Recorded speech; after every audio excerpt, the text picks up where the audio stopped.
கேரள மாநிலத்தில் Nipah virus எதிரொலி காரணமாக நீலகிரி மாவட்டத்தில் உள்ள கேரள எல்லை சோதனை சாவடிகளில் முன்னெச்சரிக்கை நடவடிக்கையாக மாவட்ட நிர்வாகம் பல்வேறு நடவடிக்கைகள் எடுத்துள்ளது.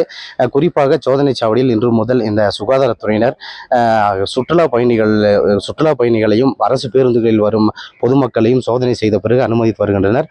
இந்த நிபா வைரஸ் எதிரொலியாக மாவட்ட நிர்வாகம் சார்பில் என்னென்ன நடவடிக்கைகள் எடுக்கப்பட்டுள்ளது, பொதுமக்களுக்கான அறிவுரைகள் என்னென்ன என்பது பற்றி மாவட்ட ஆட்சித்தலைவர் லட்சுமி பவ்யா தண்ணீரும் நம்மளிடையே தெரிவிக்கிறார். இப்போ தற்பொழுது அவரிடம் இது குறித்து கேட்கலாம்.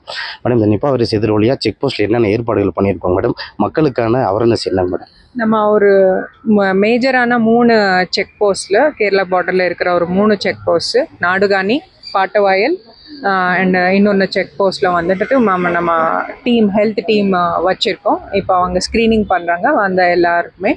இது இல்லாமல் நேற்று ப்ரெஸ் ரிலீஸ் கூட கொடுத்துருக்கோம். எல்லா private hospitals and government hospitals இந்த சிம்டம்ஸ் இருக்கிற பேஷண்ட்ஸ் யாரோ ஒருத்தர் வந்தால் உடனே நம்ம ஹெல்த் டிபார்ட்மெண்ட்டுக்கு ஐடென்டிஃபை பண்ணுறதுக்கு அவங்களுக்கு சொல்லியிருக்கோம். இது இல்லாமல் கூட tourist and visitors to Nilgiris வரும்போது கொஞ்சம் இந்த மாதிரி சிம்டம்ஸ் அது இல்லை இருந்துச்சுன்னா கொஞ்சம் ப்ரிகாஷனரியாக ட்ராவல் அவாய்ட் பண்ணுறது, இல்லைனா இமீடியட்டாக நியரஸ்ட் ஹெல்த் ஃபெசிலிட்டிக்கு ரிப்போர்ட் பண்ணுறதுக்கு நாங்கள் ரிக்வெஸ்ட் பண்ணுறோம். தேங்க்யூ.